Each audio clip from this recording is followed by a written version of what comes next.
Good governance, not just incentives, will improve Bangladesh investment climate. আমি প্রথমেই বলবো যে এটা একটা ফিউচার ইনডিফিনিট টেন্স। কেন ফিউচার ইনডিফিনিট টেন্স? আমরা সবসময় টেন্স আইডেন্টিফিকেশন করার জন্য সবসময় একটা জিনিসকে গুরুত্ব দেবো, সেটা হচ্ছে যে দুটা জিনিস, একটা অক্সিলিয়ারি ভার্ব আর একটা হচ্ছে যে মেইন ভার্ব। এই দুইটা জিনিসকে বেস করে সবসময় আপনি টেন্স আইডেন্টিফিকেশন করবেন।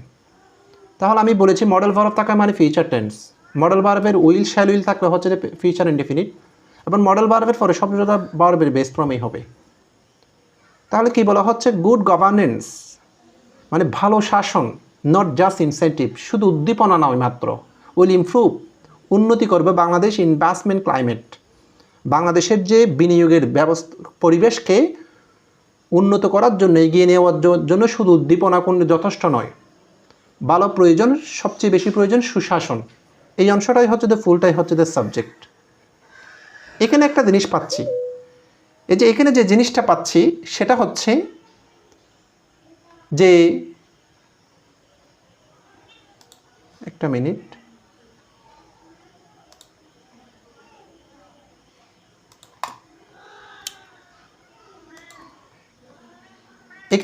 এখানে যে জিনিসটা পাচ্ছি সেটা হচ্ছে এই যে ক্লাইমেট মানে হচ্ছে, আমরা জানি ক্লাইমেট মানে হচ্ছে একটা জলবায়ু, কিন্তু এখানে তো জলবায়ুকে বোঝায় নাই। আমাকে ধরে নিতে হবে একটা শব্দের কিন্তু আমি কখন লিটারাল মিনিং হবে, কোনটা ম্যাটাফরিক্যাল মিনিং হবে, সেটা সেন্টেন্সটা বেঁধে। যেমন এখানে যেহেতু জলবায়ুর কথা বলে নাই, এখানে হচ্ছে মানে বিনিয়োগের একটা পরিবেশের কথা বলেছে, একটা সিচুয়েশনের কথা বলেছে, তাহলে ক্লাইমেট বলতে এখানে বোঝানো হচ্ছে যে কন্ডিশনকে বোঝানো হচ্ছে। তাহলে এটা বোঝানো হচ্ছে যে এটা হচ্ছে যে একটা র্যাথরিক্যাল মিনিং, র্যাথরিক মিনিং বলা হয়, বা এটা একটা ম্যাটাফরিক্যাল মিনিং, অর্থাৎ কন্ডিশনের সাথে, এনভায়রনমেন্টের সাথে, ক্লাইমেটের সাথে তুলনা করা হচ্ছে, এজন্য এটা হচ্ছে যে একটা ম্যাটাফর। আচ্ছা, ভিতরে কি আছে একটু আমরা বিস্তারিত দেখব।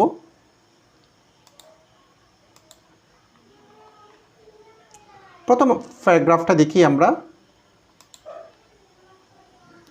Recently to support investors present Bangladesh more competitively as an investment destination, Parliament passed the Investment Bangladesh Bill 2026 merging the Bangladesh Investment Development Authority BIDA, the Bangladesh Economic Zones Authority BEZA, and Public-Private Partnership Authority into a single agency Invest Bangladesh. Vishal sentence.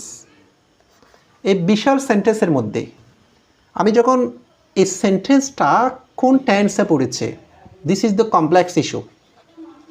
অনেকেই কিন্তু বুঝতে পারবে না যেটা কোন টেন্সে পড়েছে। তাহলে এখান থেকে ভার্বটা বের করা খুবই প্রয়োজন। এখান থেকে অনেকগুলো ভার্ব আছে, দেখি বলেন তো এখানে মেইন ভার্ব কোনটা এই সেন্টেন্সের, কে বলতে পারে? এটা কি পাস্ট হবে? হ্যাঁ, এখানে মেইন ভার্ব কোনটা? Yes, past. তাহলে এখন বলেন এটা কোন টেন্সে পড়েছে? Past indefinite. ইয়াস, এটা হচ্ছে একটা পাস্ট ইনডিফিনিট বা simple past tense. Good, very good. তাহলে এটা হচ্ছে যে কী বলা হচ্ছে একটু আমরা এখন দেখি। এখানে এটা যদি ভার্ব হয় আমরা নিশ্চিত বলতে পারি যে রিসেন্টলি থেকে এতটুকু পর্যন্ত এটাই হচ্ছে যে একটা বাক্যের সাবজেক্ট। রিসেন্টলি থেকে না, টু সাপোর্ট থেকে। রিসেন্টলিটা হচ্ছে যে একটা অ্যাডভার্ব, এবং টু সাপোর্ট এটা হচ্ছে যে একটা ইনফিনিটিভ, টু প্লাস মূল ভার্বের বেস ফর্ম। এবং এখানে যে মার্জিন, এই মার্জিন শব্দের অর্থটা কি? একত্রিত করা, কোনো কিছুকে একত্রিত করা। অর্থাৎ এখানে তিনটা প্রতিষ্ঠানের নাম বলেছে, একটা বিডা, আরেকটা হচ্ছে যে বেজা, আরেকটা হচ্ছে যে কি পিপিএ। এই তিনটা অথরিটিকে একসাথে করা, এটাকে হচ্ছে এখানে মার্জিন। তাহলে এখান থেকে এটা যদি ফাইনাইট ভার্ব হয়, এই ভার্বগুলো কি ফাইনাইট ভার্ব নাকি নন ফাইনাইট ভার্ব? এগুলো নন ফাইনাইট ভার্ব। তাহলে এটা যদি ইনফিনিটিভ হয়, এটা কি বলেন? এটা কি জেরান নাকি প্রেজেন্ট পার্টিসিপল, কে বলতে পারে? এটা মনে হয় জেরান, কারণ এটা একটা কাজের নাম বুঝিয়েছে। ভেরি গুড, এটা হচ্ছে একটা জেরান্ট।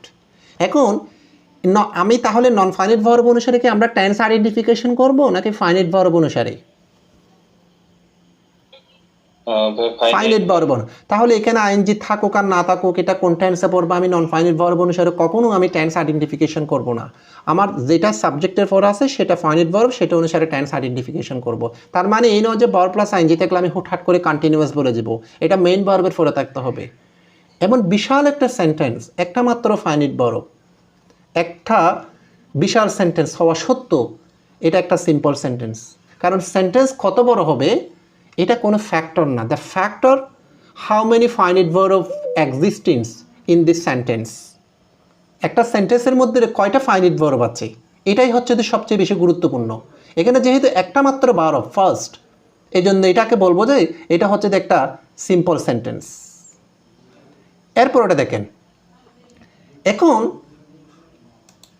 অর্থটা কি বলা হচ্ছে, রিসেন্টলি সম্প্রতি টু সাপোর্ট দ্য ইনভেস্টার্স, বিনিয়োগকারীদেরকে সাপোর্ট করার জন্য, সমর্থন করার জন্য, প্রেজেন্ট বাংলাদেশকে উপস্থাপন করতে, মোর কম্পিটিটিভলি, যে অনেক প্রতিযোগিতামূলকভাবে বাংলাদেশকে রিপ্রেজেন্ট করার জন্য বিশ্বের কাছে অ্যাজ অ্যান ইনভেস্টমেন্ট ডেস্টিনেশন, মানে সবার যাতে একটা বিনিয়োগের একটা গন্তব্যস্থান যাতে বাংলাদেশ হয়।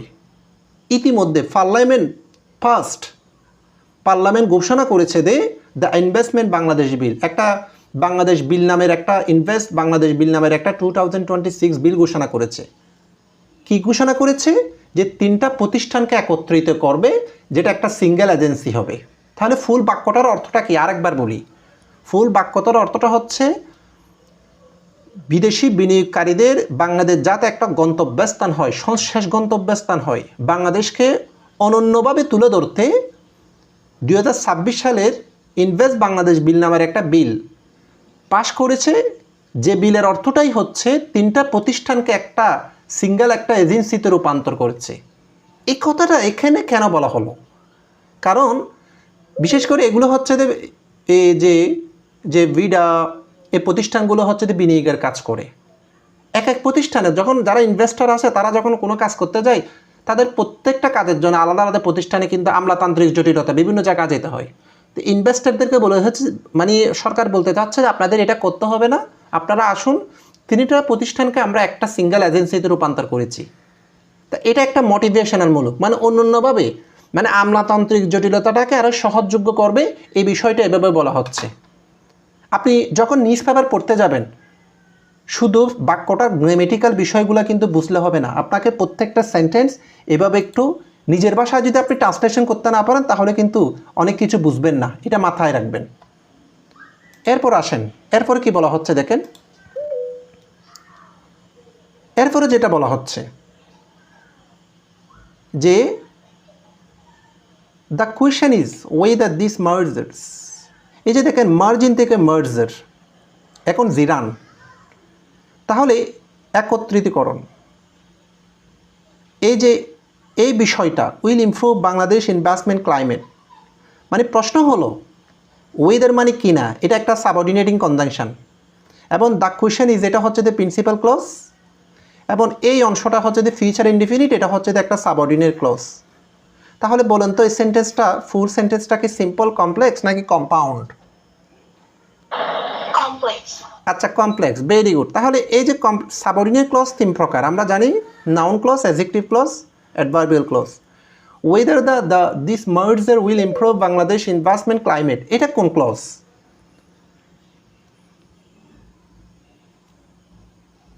এটা কোন নাউন, অ্যাডজেক্টিভ, অ্যাডভার্বিয়াল ক্লজের মধ্যে এটা কোন ক্লজ? এই যে দেখেন, একদম ভুল কথা, অ্যাডভার্বিয়াল ক্লজ না। কোয়েশ্চেন কোনটা? কোয়েশ্চেন হচ্ছে যে এই বিষয়টা, মানে প্রশ্ন করা হচ্ছে এই যে একত্রীকরণের বিষয়টা, এটা হচ্ছে একটা নাউন ক্লজ। কেন নাউন ক্লজ আমাকে একটু বলতে দেন। এই কোয়েশ্চেনটা হচ্ছে যে একত্রীকরণের বিষয়টা বাংলাদেশের ইনভেস্টমেন্ট ক্লাইমেটকে, বাংলাদেশের পরিস্থিতিটাকে কতটুকু ইমপ্রুভ করতে পারবে কিনা। রাইটারের মধ্যে প্রশ্ন, রাইটারের কাছে প্রশ্ন হচ্ছে, রাইটার প্রশ্ন রাখতে চাচ্ছে এটা আদৌ এই বিষয়টা সরকার যে একত্রীকরণের বিষয়টা এটা কতটুকু ইমপ্রুভ করতে পারবে। মানে রাইটারের মধ্যে একটা স্কেপটিসিজম, মানে সন্দেহ প্রকাশ করা হচ্ছে। তাহলে এটা যদি নাউন হয়, নাউনকে ইন্ট্রোডিউস করা হচ্ছে যে বিষয়টা, এটা একটা কমপ্লিমেন্ট। কমপ্লিমেন্ট কি হয়? কমপ্লিমেন্ট হচ্ছে যেটা একটা বিষয়কে ইন্ডিকেশন করা হচ্ছে, এই জন্য এটা হচ্ছে একটা নাউন ক্লজ। এখন যারা অ্যাডজেক্টিভ ক্লজ বলেছেন সেটা আমি একটু বলে দিই। তোমাদেরকে অনেকবার বলেছি, তারপরেও যদি ভুল করো এটা হচ্ছে যে কিন্তু খুব হতাশার বিষয়। সেটা কি? অ্যাডজেক্টিভ ক্লজ চেনার জন্য আমি বলেছিলাম যে রিলেটিভ ক্লজ, অর্থাৎ যে সাবঅর্ডিনেট ক্লজ থাকবে সেটার আগে একটা অবশ্য নাউন থাকতে হবে। তাহলে দেখেন তো ওয়েদারের আগে এখানে কোনো নাউন আছে কি না? একটা নাউন থাকতে হবে। যদি নাউন থাকলে বুঝবেন যে এটা হচ্ছে যে একটা অ্যাডজেক্টিভ ক্লজ। নাউন না থাকলে সেটা কখনোই কিন্তু অ্যাডজেক্টিভ ক্লজ হবে না, মনে রাখবেন। এখানে কোনো কোয়েশ্চেন আছে কারো? ভাইয়া এটার হেড ওয়ার্ডটা কি বাংলাদেশ ইনভেস্টমেন্ট একটা ক্লাইমেট? মিনিট, এখানে কেউ মনে হয় গিয়া হতে যাচ্ছে।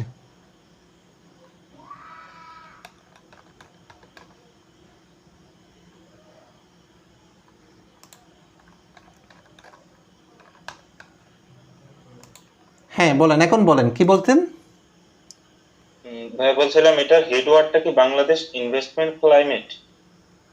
ইয়াস, ভেরি গুড। এটাকে হেডওয়ার্ড বলবেন, এটাকে কিওয়ার্ড বলবেন, মানে কিওয়ার্ড জি বলবেন। ভাইয়া। মানে ওই যে এই যে ওর প্রশ্নটা একটু শুনেন সবাই। ও এই প্রশ্নটা হচ্ছে যে হয়তো এখানে আমরা শুধু কিন্তু এই গ্রামার শিখবো, এটা শিখবো, এটা শিখবো না। আপনারা একটু মাঝে মাঝে এখন থেকে, যদি আমরা রাইটিংয়ের ক্লাস এখনও শুরু করি নাই, রাইটিংয়ের বিষয়গুলো একটু ফোকাস করবেন। কম্পিটিটিভ এক্সামে হচ্ছে প্রিলিতে হচ্ছে যে আপনারা যেভাবে ক্লাস করতেছেন, আমার কাছে মনে হয় ইনশাল্লাহ আপনারা হচ্ছে প্রিলিতে পাস করে ফেলবেন। Prelim is not the factor, the main factor is the main barrier is the you have to pass in written exam. এবং চাকরি আপনার ডিটারমাইন করে দিবে রিটেন এক্সামের মার্কসের উপরে। এবং বাইবেটাও কিন্তু অনেক সময় অপশনাল। বাইবেটা হচ্ছে যে জাস্ট একটা আনুষ্ঠানিকতা, কিন্তু আপনার রিটেন মার্কসই হচ্ছে যে সবচেয়ে সিগনিফিক্যান্ট। এবং রিটেন মার্কসটা হচ্ছে যে সবচেয়ে বড় গুরুত্বপূর্ণ বিষয়, সেটা হচ্ছে যে ফ্রি হ্যান্ড রাইটিং। আপনার মধ্যে যদি ফ্রি হ্যান্ড রাইটিং স্কিল না থাকে, আমি আমার মধ্যে যদি আরও যদি 100 জনে পড়াই, আপনাকে কেউ কখনো লিখে দিয়ে আসবে না। আপনি এইটাও কল্পনার বাইরে রাখবেন, কোনো একটা বই কিনেছেন আর কি, বাজারে তো অনেকগুলো হচ্ছে ফ্রি হ্যান্ড রাইটিংয়ের বই আছে, এগুলো জাস্ট প্র্যাকটিস করার জন্য। ওখান থেকে আদৌ আমার কাছে মনে হয় না হুবহু কোনো টপিক পরীক্ষার মধ্যে হয়তো কয়েকটা রিপিট কোশ্চেন করে, কিন্তু আপনি যত ধরনের কোশ্চেন সবগুলো হচ্ছে রিসেন্ট টপিকের উপর। যেমন ব্যাংকের কোশ্চেন আপনি দেখেন স্পষ্ট বলাই আছে রিসেন্ট টপিকের উপর আপনার রিটেন কোশ্চেন করবে। তাহলে আপনি দেখেন রিসেন্ট টপিকগুলো কি আসবে, বইগুলো কি রিসেন্ট টপিকের উপর হুটহাট করে বের করতে পারে? কখনো বের করতে পারে না, আমিও বের করতে পারবো না। তা আপনার মধ্যে যদি রিসেন্ট টপিকের উপর লেখার একটা ক্রিয়েটিভিটি যদি না থাকে, আপনি লিখতে পারবেন না। এই জন্য আমি বলবো যে একদম ছোটো ভাই বোনের মতো করে বলতেছি, আপনারা লেখার বিষয়টাকে এখন থেকে একটু ফোকাস করবেন একটু। যেমন তার মধ্যে একটু একটা সেন্টেন্সকে ইমপ্রুভ করার জন্য যেটা প্রয়োজন সেটা হচ্ছে যে কিওয়ার্ডস। মনে করেন এই প্যারাটা লিখতে গেলে আপনার মনে নাই, কিন্তু আপনি যদি অন্ততপক্ষে যদি 3 থেকে 4টা যদি কিওয়ার্ড যদি আপনি মনে রাখতে পারেন, তাহলে অটোমেটিকলি হচ্ছে যে আপনি জিনিসটা ইমপ্রুভ করতে পারবেন। তাহলে এখন আসেন স্যার, এখানে কিওয়ার্ডগুলো কী কী আপনি কি একটু মার্ক করে দিতে পারেন? যেমন মার্জিন, এটা হচ্ছে যে একটা কিওয়ার্ড। তাহলে মার্জিনটা মনে রাখলে আপনি মনে রাখতে পারবেন যে ও 3টা প্রতিষ্ঠানকে একত্রিত করছে, এটা বলা হয়েছে। তাহলে এটাকে আপনি অটোমেটিকলি একটা বাক্য গঠন করে ফেলতে পারবেন। যেমন এখানে বলা হয়েছে যে ইমপ্রুভ বাংলাদেশ ইনভেস্টমেন্ট ক্লাইমেট, এটাও একটা কিওয়ার্ডস, ঠিক আছে। ইনভেস্টমেন্ট ডেস্টিনেশন, এটাও একটা কিওয়ার্ডস। এরকম কিওয়ার্ডসগুলো মনে রাখার চেষ্টা করবেন। অর্থাৎ কোনো একটা রাইটিং যখন পড়বেন, মনে করুন আমি আজকে ব্যাংকের রিটার্নের জন্য 5টা টপিককে ভিত্তি করে একটা পিডিএফ দিয়েছিলাম কিছুক্ষণ আগেই। ওখানে পিডিএফটার মধ্যে হচ্ছে যে মনে করেন একটা নিউজ পেপার, এগুলো আমার মিনিমাম পড়তে হচ্ছে 2 ঘন্টা লেগেছে। তারপর আমি মার্ক করেছি, আমি তো আন্তাজে দিই নাই। কিন্তু আপনি যখন পড়তে যাবেন সব কিছু মনে রাখার চেষ্টা করবেন না, এটা এক ধরনের পাগলামি। আপনি সবসময় মনে রাখবেন, মানে হাতে কলম রাখবেন যে কোনো একটা বই পড়ার সময়, কিওয়ার্ডগুলো মার্ক করবেন। পরীক্ষার আগে যদি আপনি কিওয়ার্ডগুলো একটু রিভাইজ করে যান, এগুলো যদি মনে রাখেন তাহলে লিখে আসতে পারবেন। এই জিনিসটা যাতে বলতে না হয়। আচ্ছা, এরপর আসেন, এখন আমাকে বলেন তো এই যে দ্য কোয়েশ্চেন ইজ, এটা কোন টেন্সে আছে? এটা প্রেজেন্ট ইনডিফিনাইটে আছে। Very good. হ্যাঁ, তাহলে এটা কোন টেন্সে? মেয়েদের থেকে একজন বলুন, ছেলেদের থেকে বলবেন না। এটা কোন টেন্সে আছে? The merger will improve Bangladesh investment climate, বলো কেউ একজন বলো। Future indefinite. গুড। আচ্ছা, এরপর ওটা দেখেন, পরবর্তী কোয়েশ্চেন দেখো। তাহলে আমরা এটা বুঝতে পেরেছি রাইটার কি বলতে চাচ্ছে। টু অ্যান্সার দ্যাট, ওই বিষয়টাকে অ্যান্সার করা হচ্ছে। Let us try to see, চলো আমরা দেখি, টু সি বাংলাদেশ, বাংলাদেশকে একটু দেখি through the eyes of potential foreign investors, মানে বাংলাদেশের সম্ভাব্য যারা বিনিয়োগকারী আসবে তাদের দৃষ্টিতে বাংলাদেশ তারা কি বিবেচনা করে সে বিষয়টা একটু আমরা আলোচনা করে দেখি। তারা বাংলাদেশকে নেগেটিভলি বিবেচনা করে, বিশেষ করে বাংলাদেশের ক্লাইমেট পরিবেশটা খুবই খারাপ, কিন্তু বাংলাদেশের মানে মুনাফার হারটা কিন্তু তারা পজিটিভলি দেখে। এখানে প্রচুর শ্রমিক পাওয়া যায়, এখানে কাঁচামাল র ম্যাটেরিয়ালস আছে, এখানে আমাদের বন্দর আছে, সব কিছু ঠিক আছে, পরিবেশটা ভালো, কিন্তু রাজনৈতিক অস্থিরতায় আমলাতান্ত্রিক জটিলতার ওনারা সমালোচনা করে। যেমন এখানে কেউ কি বলতে পারবো এখানে এই সেন্টেন্সের মধ্যে কোনটা হচ্ছে যে ম্যাটাফরিক্যাল মিনিং, এখানে কোন ওয়ার্ডটা দ্বারা ম্যাটাফরিক্যাল মিনিং বুঝিয়েছে আমাকে বলতে পারো? এই যে এটাই হচ্ছে যে ম্যাটাফরিক্যাল মিনিং এই সেন্টেন্সের মধ্যে। হ্যাঁ হ্যাঁ, to answer that let the ice of potential. Ice ভাইয়া। ইয়েস, তাহলে এখানে আইস মানে হচ্ছে যে এখানে অ্যাটেনশনকে বোঝানো হয়েছে। কাকে বোঝানো হয়েছে? অ্যাটেনশনকে বোঝানো হয়েছে। আমি ইতিমধ্যে হচ্ছে 3টা পিডিএফ রেডি করেছি, তোমাদেরকে এগুলো পড়াবো। আমার এই মানে ফোকাস রাইটিংয়ের 3টা পিডিএফ আমি ফোকাস রাইটিং, আর্গুমেন্ট রাইটিং, এরপরে হচ্ছে যে প্যাসেজ কম্প্রিহেনশন প্র্যাকটিস, যারা ব্যাংকের ক্যাশে রিটার্ন দিবে তাদের জন্য করা, মানে তোমাদের জন্য আমি একসাথে করে ফেলেছি। ফোকাস রাইটিংয়ের সবচেয়ে একটা গুরুত্বপূর্ণ বিষয় হচ্ছে যে কি জানো, যখন মনে করুন আপনি 3 পেজ লিখেছেন একটা ফোকাসে বা যে কোনো একটা রাইটিংয়ে, একটা যে এক্সামিনার যে খাতাটা কাটবে তাকে মিনিমাম কমপক্ষে মিনিমাম 300 খাতা দিবে, তাকে 300 বা 500 এটা ধরে রাখেন। আচ্ছা, ওনাকে সময় দিয়েছে হচ্ছে, যেমন আমার এখানে কলেজে আমাকে খাতা দিয়েছে প্রায় 500, আমি 600-র মতো খাতা দিয়েছে, আমাকে সময় দিয়েছে, প্রিন্সিপাল বলে দিয়েছে 1 সপ্তাহের ভিতরে আপনি জমা দিয়ে দেবেন। আমার অনেকগুলো খাতা এখন জমা হয়ে গিয়েছে। এখন দেখেন একটা স্টুডেন্ট মিনিমাম 20 পেজ লিখে, একটা ইন্টারের স্টুডেন্ট স্বাভাবিক, তাহলে দেখেন তো কয় পেজ হচ্ছে। আমার পক্ষে কখনো প্রতিটি লাইন পড়া সম্ভব না, তাহলে আমি কীভাবে কাটবো? একটা স্টুডেন্টকে কীভাবে আমি যে আইডেন্টিফাই করব? একটা স্টুডেন্টের সবচেয়ে বড় দৃষ্টি হচ্ছে দেখি জানেন একজন এক্সামিনারের প্রথম লাইন, প্রথম অংশগুলা। তাহলে টিচারকে, এক্সামিনারকে গ্রেড করার জন্য, গ্রেড মানে হচ্ছে আপনার দিকে অ্যাটেনশন দেওয়ার জন্য, আপনাকে পজিটিভলি নেওয়ার জন্য আপনি এমন একটা লাইন দিয়ে শুরু করবেন যেটাকে বলা হয় হুক। হুক মানে কি? মানে এমনভাবে শুরু করবেন যেটা নর্মাল সেন্টেন্স না, এরকম ম্যাটাফরিক্যাল কোনো একটা সেন্টেন্স দিয়ে শুরু করবেন। তখন কিন্তু এক্সামিনার আপনার প্রতি একটা ইন্টারেস্ট বেড়ে যাবে এবং আপনার প্রতি একটা পজিটিভলি চিন্তা করবে। যেমন আমি যদি বলি সিম্পল একটা এক্সাম্পল, মনে করেন এখন সবচেয়ে গুরুত্বপূর্ণ বিষয় হচ্ছে ক্যাশলেস ইকোনমি, সবচেয়ে যেটা হচ্ছে কিউআর কোডের মধ্যে আপনারা জানেন, কিন্তু সাম্প্রতিক বিষয়গুলো একটু জানার চেষ্টা করবেন, মানে নগদবিহীন লেনদেন। এখন নগদবিহীন লেনদেনের মধ্যে আপনি মনে করেন এটা ফোকাস রাইটিং লিখতে গিয়ে আপনি প্রথমেই লিখেছেন, অনেকেই লিখেছেন ক্যাশলেস ইকোনমি মিন, ক্যাশলেস ইকোনমি মিনস, একটু মিট করে রাখেন কথা শুনেন, ক্যাশলেস ইকোনমি মিনস উইদাউট মানে ক্যাশ লিখেছেন। আবার অনেকেই লিখেছেন cashless economy is a part and parcel of banking system বা ইম্পর্ট্যান্ট ইস্যু। কারোটা এটা কোনোটাই হবে না, কিন্তু আমি যদি আরেকজনে লিখেছে ক্যাশলেস ইকোনমি ইজ এ, আমি যদি বলি ব্লাড স্ট্রিম, ব্লাড স্ট্রিম মানে এটা হচ্ছে যে একদম রক্তের গুরুত্বপূর্ণ প্রবাহের সাথে তুলনা করেছেন, তাহলে কথাটা কিন্তু ম্যাটাফরিক্যাল হয়ে যাচ্ছে। অর্থাৎ কোনো একটা ম্যাটাফরিক্যাল কথাগুলো কেন ইউজ করবেন জানেন? এক্সামিনারকে গ্রেভ করার জন্য। আপনি কম লিখেও কিন্তু খুব ভালো নাম্বার পাবেন। এই নিউজ পেপার থেকে আপনি কিন্তু বিষয়গুলো শিখতে পারবেন, একটা লাইন কীভাবে ম্যাটাফরিক্যালি সরাসরি না বলে ম্যাটাফরিক্যালি কীভাবে বলা যায়, সাহিত্যিক ভাষা কীভাবে দেওয়া যায়, এই জিনিসগুলো একটু অ্যাটেনশন দিবেন। এগুলো ফোকাস রাইটিংয়ের গুরুত্বপূর্ণ বিষয়, এখান থেকে প্র্যাকটিস হয়ে যায়। আচ্ছা, এই সেন্টেন্সটা কোন সেন্টেন্স কে বলতে পারেন? মানে কোন টেন্স এই অংশটা? লেটস আস, আচ্ছা এটা আমি তো আপনাদেরকে এখনো মানে এটা এই অর্থ অনুসারে 5 প্রকার sentence, assertive, interrogative, imperative, objective, exclamatory, ঠিক আছে? কিছু কিছু গ্রামার হচ্ছে যে শেখানোর কিছু নাই, এগুলো আপনাদেরকে জানতে হবে। এটা কোন সেন্টেন্সে পড়েছে বলবেন?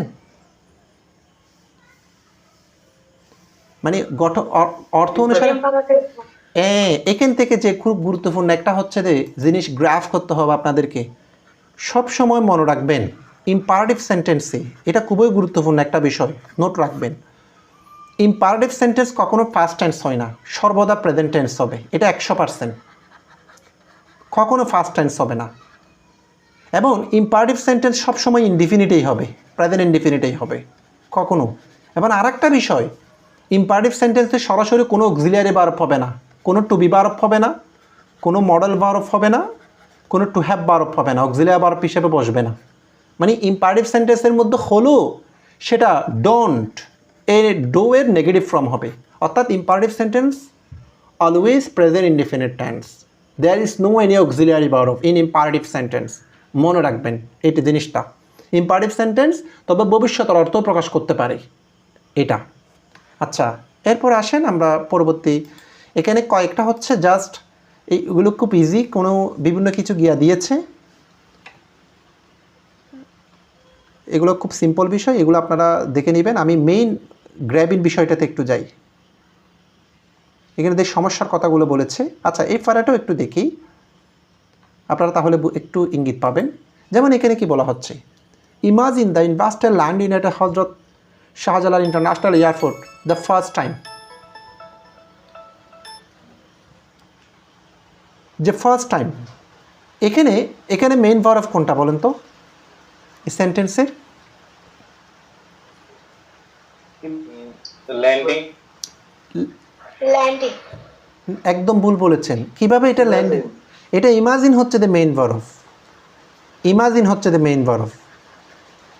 এখন ল্যান্ডিং মেইন ভার্ব হতো, ভুল হতো না যদি বার প্লাস আইএনজি, মনে করুন বার প্লাস আইএনজি, এটা অবশ্য মেইন ভার্ব যদি এর আগে একটা অক্সিলিয়ারি ভার্ব থাকে, না থাকলে বুঝবে এটা কিন্তু কখনো মেইন বার প্লাস আইএনজি মেইন ভার্ব হবে না। তাহলে কি বলা হচ্ছে, তোমাকে বা আমাদেরকে বলতেছে, কল্পনা করুন তো একজন ইনভেস্টর ল্যান্ডিনেটে যখন ল্যান্ড করে, অবতরণ করে হজরত শাহজালাল ইন্টারন্যাশনাল এয়ারপোর্টে দ্য ফার্স্ট টাইম, তখন তারা কি মনে করে?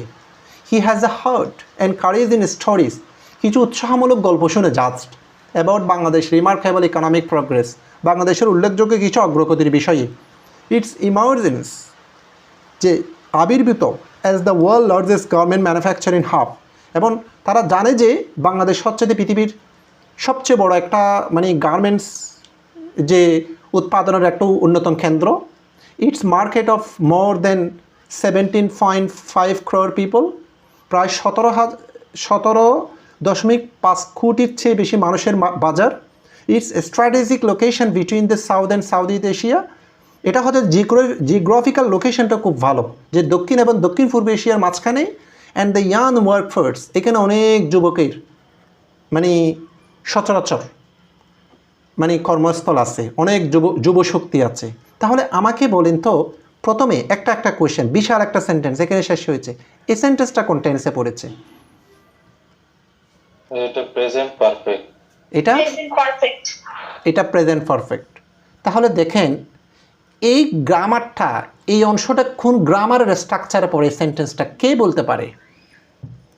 ফুল সেন্টেন্সটা বলেন। Parallel structure, very good. কেন বলি আমি, এই যে প্রথমে এখানে একটা ক্লজ পাচ্ছি, এটা একটা মেইন ক্লজ, খেয়াল করুন, এটা একটা মেইন ক্লজ, এটাও একটা মেইন ক্লজ। এখন বলতে পারেন স্যার এটা যদি মেইন ক্লজ হয়, এটা মেইন ক্লজ হয়, কমার পরে এগুলো তো মেইন ক্লজ হবে। যেমন এটাও একটা মেইন ক্লজ, খেয়াল করবেন, এটাও একটা মেইন ক্লজ, এটাও একটা মেইন ক্লজ। তাহলে স্যার এগুলো যদি প্রত্যেকটা যদি মেইন ক্লজ হয়, এটার বারফটা কই? অনেক সময় নিউজ পেপারের ভাষা কিন্তু খুব অ্যাডভান্স লেভেলের, মনে রাখবেন অনেক সময় মেইন ভার্বটা উজ্জ্ব থাকে। এখানে ইটস এমার্জেন্স, এখানে একটা ইজ উজ্জ্ব আছে, বুঝে নিতে হবে। ইটস মার্কেট, এটা একটা ভার্ব উজ্জ্ব আছে, এটা একটা ভার্ব উজ্জ্ব আছে, ইজ উজ্জ্ব আছে এখানে। এখন প্রশ্ন করেন স্যার এটা আপনি কীভাবে ধরতে পেরেছেন? এটা ইজিলি আপনাকে ক্যাপচার করতে হবে। যেহেতু প্রথমটা মেইন ক্লজ, পরেরটাও মেইন ক্লজ, তাহলে বুঝে নিতে হবে যে প্রত্যেকটা ফরটা যেগুলো কমা আছে সবগুলো মেইন ক্লজে হবে, কারণ এটা একটা প্যারালাল স্ট্রাকচারে পড়ে। তাহলে আমি বলতেই পারি যে এটা হচ্ছে একটা কম্পাউন্ড সেন্টেন্স। এই বুঝতে পেরেছেন? কোনো কোয়েশ্চেন আছে এখানে? এরপর দেখেন, he arrives with genuine optimism. Optimism শব্দের অর্থ হচ্ছে আশাবাদী, এটার একটা অ্যান্টনিম আছে, ফ্যাসিমিজম। ফ্যাসিমিজম মানে হতাশাবাদী। অর্থাৎ সে যখন আমাদের দেশে অবতরণ করে তখন আশার বাণী শুনে, বিভিন্ন কিছু কিচ্ছা কাহিনী শুনে, তখন মানে আশার বাণী নিয়ে শুনে, কিন্তু নামার পরে কিন্তু যখন কিছুদিন থাকে তখন সে হতাশ হয়ে যায়। মানে কথা একরকম, বাস্তবে যখন সে এখানে যখন কিছুদিন থাকে তখন বাস্তবতাটা ভিন্ন। তার মানে মনে করেন যা বলতেছে সেটা না দেখে কিন্তু আরেকটা বিষয় অন্যটা দেখতেছে, বিপরীতটা দেখতেছে, তাহলে সাহিত্যের ভাষায় এটাকে কি বলা হয় বলেন? বিষয় এই ফুল প্যারাগ্রাফটা কি প্রকাশ করেছে কে বলতে পারে? এটা একটা প্যারাডক্সিক্যাল লাইন, প্যারাডক্স। তাহলে আমরা কি শিখেছি বলেন? প্যারাডক্স মানে কি? প্যারাডক্স মানে আপনি বলতে যেটা চাচ্ছেন বাস্তবে কিন্তু আপনি কিন্তু শোনাতে চাচ্ছেন কিন্তু আরেকটা, বিপরীতটা। অর্থাৎ এটাকে বলা হয় প্যারাডক্স, প্যারাডক্সিক্যাল লাইন, মানে বিপরীত ধারণা কিন্তু কথাটা বাস্তব। ইনভেস্টররা বাংলাদেশে আসার বাণী শুনে কিন্তু ল্যান্ড করার পরে কিন্তু বাস্তবে কিন্তু সেটা অদৃশ্য হয়ে যায়, সেটা কিচ্ছা কাহিনী থেকে যায়। এই জন্য আমি ধরে নিলাম এটা হচ্ছে একটা প্যারাডক্স। তাহলে এর পরবর্তী আমরা কয়েকটা প্যারাগ্রাফ আমি স্কিপ করব, এগুলো দরকার নাই। আপনারা জাস্ট এভাবেই বিভিন্ন ধরনের আমাদের ট্রাফিক জ্যামের কথা বলেছে এখানে। এই যে দেখেন বিভিন্ন জায়গার লাগেজ, তাদের লাগেজ চেক হয়ে যায়, এয়ারপোর্টে ঠিকমতো হচ্ছে তো তাদের লাগেজগুলো পায় না, অনেক দোকান থেকে ফুহাইতে হয়, এগুলো খুব ইজি সেন্টেন্স। এবং বিভিন্ন টার্মিনাল থেকে টার্মিনালে যাইতে হয়, বিভিন্ন জায়গায় যেতে হয়, অনেকগুলো সমস্যা। যেমন এখানেও হচ্ছে যে ঢাকা শহরের কিন্তু একদম খুব খারাপ অবস্থা। যেমন এই ফ্লাইটটা একটু আমরা দেখি। হ্যাঁ, যেমন এখানে বলা হচ্ছে outside the airport another picture begins two emerge. এয়ারপোর্টের বাইরে, এয়ারপোর্টে তো খারাপ অবস্থা বলেছে, এয়ারপোর্টের বাইরে গেলে কিন্তু আরও খারাপ অবস্থা। এই অংশটা এটা কোন ফ্রেজ? এটা কোন phrase? Adverbial phrase. Very good, thank you very much. তাহলে এটা কোন টেন্সে হবে?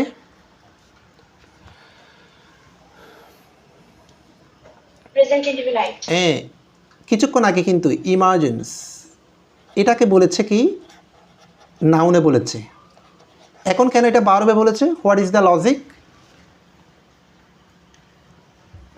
কেন এখন নাউন থেকে ভার্ব ফর্ম করেছে? এটা ওয়ার্ডটাকে কেন ট্রান্সফরমেশন করা হয়েছে? Infinitive পরে বেস ফর্ম হয় না? এই যে very good, thank you very much, good, এই কারণে হয়েছে। তাহলে এখান থেকে আমাদের একটা জিনিস মনে রাখতে হবে, শব্দগুলো ট্রান্সফরমেশন হচ্ছে তো প্রতি মুহূর্তে চেঞ্জ হবে।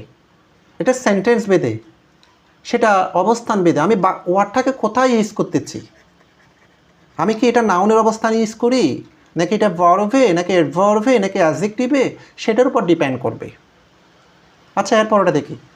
যেমন কি মানে ঢাকার বাইরেও, এয়ারপোর্টের বাইরেও কী অবস্থার আবির্ভূত হয়, আরও কী দেখেন, ভেহিকলস অফ এভরি ডিসক্রিপশান, মানে প্রত্যেকটা অনেকগুলো যানবাহনের বিষয়, যেমন including buses, trucks, cars, motor cycle, auto rickshaws and pushcart মানে ঠেলা গাড়ি, and compete for the same road space. একই রাস্তার মধ্যে সকল যানবাহন, আলাদা কোনো কি নাই, ওয়ে নাই, পথ নাই, রাস্তাটাকে ডিভাইড করে নাই প্রত্যেকটা আলাদা আলাদা গাড়ির জন্য, মানে এক জায়গায় হচ্ছে দেখি প্রতিযোগিতায় নামে, with little regards of traffic rules. এবং এখানে সন্দেহ, মানে ট্রাফিক রুলসের একদম ন্যূনতম বিষয় কিন্তু নাই, কোনো আইন নাই, কোনো প্রয়োগ নাই। তাহলে কি বলা হচ্ছে, তারা এয়ারপোর্টে নেমে এক দৃশ্য, এয়ারপোর্টের বাইরে আরেক দৃশ্য। বিশেষ করে ঢাকা শহরের অনেক এতগুলো গাড়িগুলোর নির্দিষ্ট কোনো ওয়ে নাই, এবং তারা মনে হচ্ছে যে প্রতিযোগিতায় নামে কার আগে কে যাবে, ফলে বিশাল একটা জ্যামের সৃষ্টি হয়, এবং যেখানে কিন্তু ন্যূনতম কোনো ট্রাফিক রুলসের কোনো আমরা বিদ্যমান দেখি না। এই যে বিশাল সেন্টেন্সটা, এই সেন্টেন্সের মধ্যে আমাকে এই যে ভেহিকলস থেকে এখানে মেইন ভার্বটা খুঁজে বের করে দেন, কে দেখি কে পারেন? এটা কি কম্পিট হবে? Compete. Good, very good. তাহলে কম্পিট যদি ভার্ব হয়, একদম ভেহিকলস, এই দেখো ভেহিকলস থেকে শুরু করে এতটুকু পর্যন্ত এটা ফুলটাই হচ্ছে দেখি নাউন ফ্রেজ।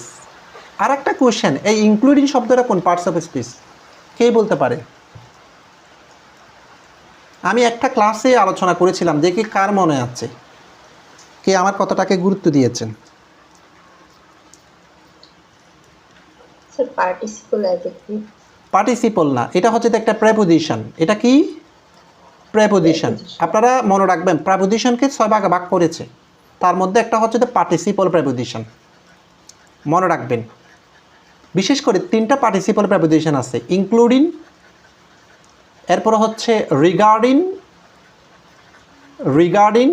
এরপরে হচ্ছে দ্য কনসার্নিং। এগুলো হচ্ছে দ্য পার্টিসিপল প্রেপোজিশন, মনে রাখবেন। ইনক্লুডিংটাকে আধুনিক গ্রামারে কিন্তু পার্টিসিপল প্রেপোজিশন হিসেবে রিকগনাইজ করে। এখন প্রশ্ন করতে পারেন এটার লজিকটা কি? দেখেন না, বিশাল পরবর্তীতে একটা নাউন বা নাউন ফ্রেজ আছে, তো তাহলে প্রেপোজিশনের পরে তো নাউন ফ্রেজ থাকেই তো। এরপর আসেন পরবর্তী সেন্টেন্সটা আমরা যাব। পরবর্তী সেন্টেন্সে কি বলা হচ্ছে দেখেন, buses stop wherever passengers wave them down. এই সেন্টেন্সটা, বাসেস স্টপ, বাসগুলো যেখানে সেখানে দাঁড়ায়, wherever the passenger wave them down, মানে যেখানে হাত নাড়ায় সেখানে দাঁড়ায়, মানে নির্দিষ্ট কোনো রুলস নাই, যেখানে সেখানে দাঁড়ায়। কীভাবে জ্যামটা হয়? এরপরে দেখেন, motorcycle we've between the vehicles. এই যে ওয়েভ মানে হচ্ছে হাত নাড়ানো, ইশারা দেওয়া, ইঙ্গিত দেওয়া, আর এই উইভ মানে এটার বাস্তবে বাংলা হচ্ছে যেটা যারা থাত বুনে বা সুতা বুনে, যারা সুতো তৈরি করে, এভাবে বোঝায়। তবে এখানে উইভ শব্দের অর্থ হচ্ছে দেখি এঁকে বেঁকে চলা, মানে যেখানে ফাঁক পায় সেখানে ঢুকিয়ে দেওয়া, এভাবে এটাকে বোঝানো হচ্ছে। বিটুইন দ্য ভেহিকেলস, এবং গাড়ির ফাঁকে ফাঁকে। অ্যান্ড প্যাডেস্ট্রিয়ানস মানে কি? পথচারী। যে ওয়াক শব্দের অর্থ হচ্ছে দেখি যেখানে সেখানে হচ্ছে যে ফুটওভার ব্রিজ ইউজ না করে, মানে রাস্তা পারাপার হওয়া নিয়মের বাইরে। ইভেন অর আর্টেরিয়াল রোডস, যেখানে সেখানে। এই সেন্টেন্সটা কোন সেন্টেন্স বলতে পারবেন সিম্পল কমপ্লেক্স কম্পাউন্ড অনুসারে? এটা কোন টেন্স, কোন সেন্টেন্স?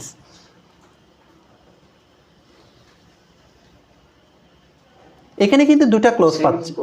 না একদম, হ্যাঁ এখানে কিন্তু এটা কম্পাউন্ড।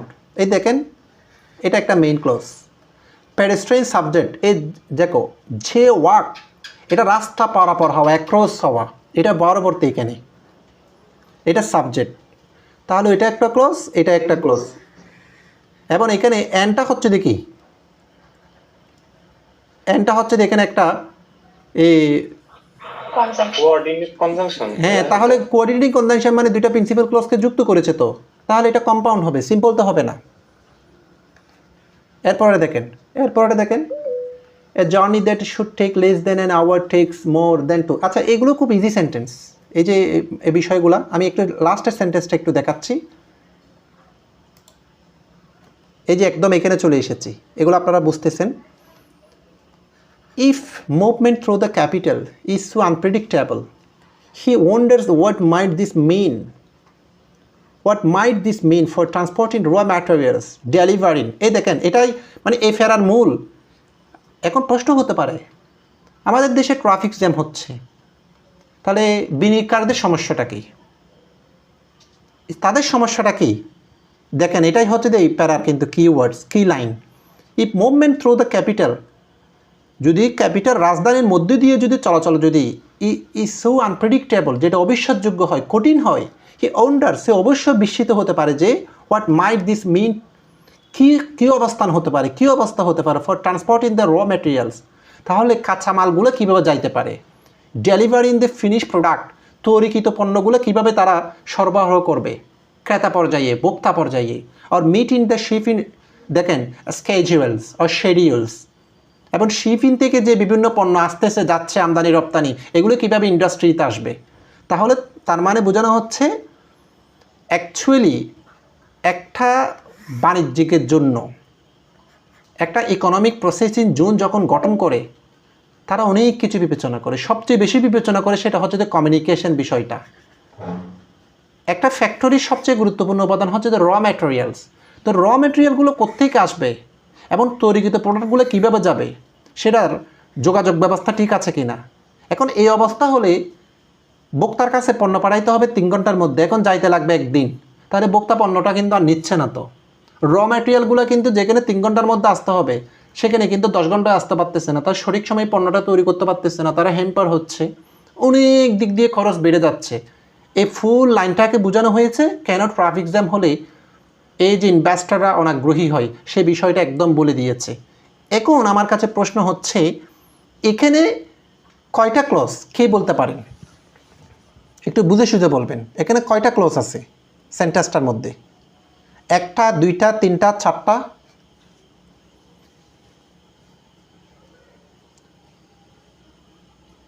এই যে তিনটা।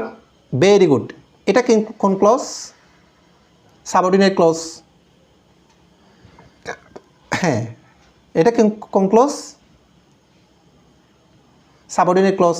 এটা হচ্ছে দ্য প্রিন্সিপাল ক্লজ এবং এটাও হচ্ছে আবার সাবঅর্ডিনেট ক্লজ। তাহলে এখন বলেন তো এটা কোন সেন্টেন্স হবে?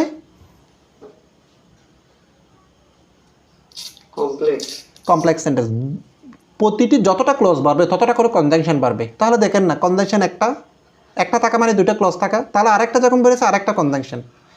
এই অংশটার মধ্যে আমাকে বলেন তো কোনটা প্রিন্সিপাল ভার্ব, কোনটা অক্সিলিয়ারি ভার্ব?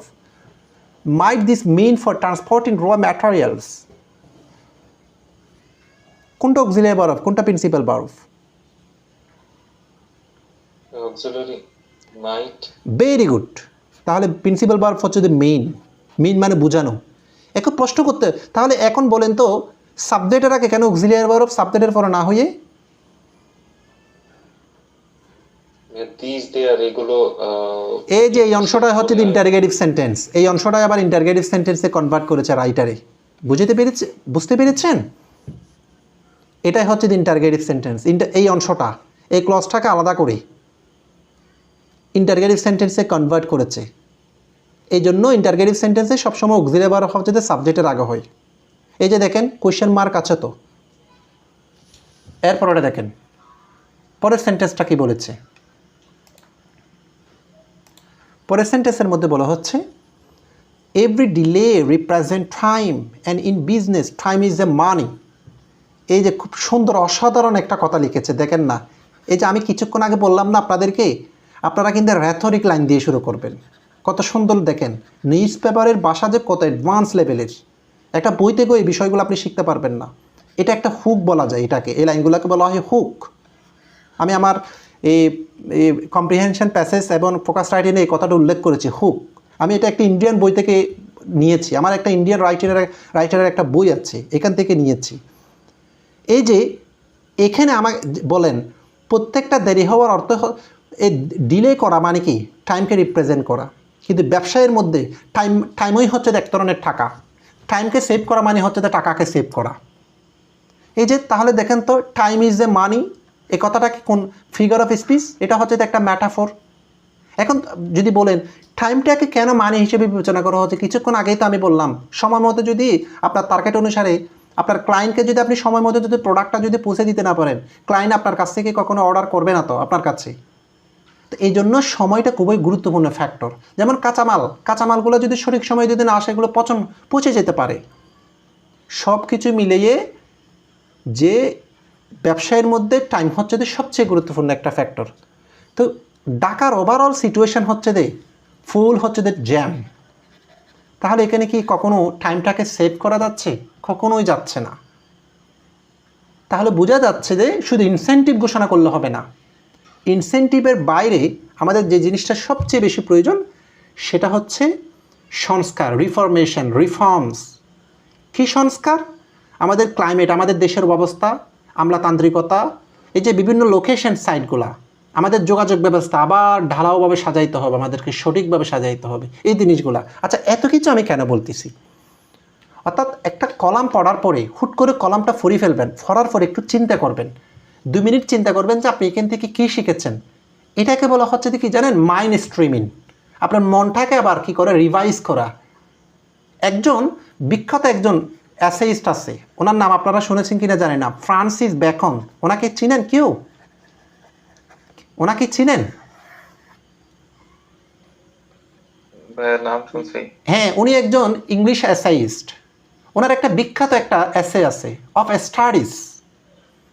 উনি বলেছেন মানুষ একটা বই পড়ার পর, একটা কিছু পড়ার পরে কিন্তু মানুষের মাথায় এটা কখনো থাকবে না।